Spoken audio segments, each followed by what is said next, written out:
Σήμερα θα κάνουμε βιολογικό καθαρισμό σε ένα αυτοκίνητο. Μελέτες δείχνουν ότι το εσωτερικό ενός αυτοκινήτου μπορεί να φτάσει έως και 700 βακτήρια ανά τετραγωνικό εκατοστό. Ειδικά στα πιο ξεχασμένα σημεία όπως στο τιμόνι, στους λευγές ταχυτήτων, στις χειρολαβές και περισσότερο σε ποτηροθήκες και στα καθίσματα. Οι κύριες αιτίες μικροβιακής φόρτωσης είναι φαγητό και ροφήματα που χύνονται, υγρασία και υδρότας, μεταφορά κατοικιδίων, μη τακτικός καθαρισμός καθισμάτων και μοκετών, χρήση από πολλά άτομα της οικογένειας ή επαγγελματικά οχήματα.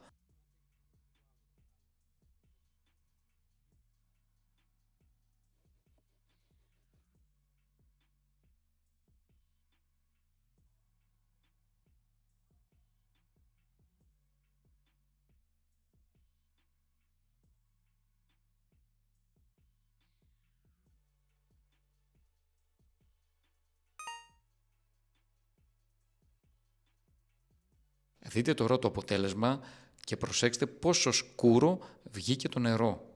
Για βιολογικό καθαρισμό αυτοκινήτου σε όλη την Αττική ερχόμαστε στο χώρο σας μόνο με ένα τηλεφώνημα στο 690 6699 629. Επικοινωνήστε τώρα μαζί μας.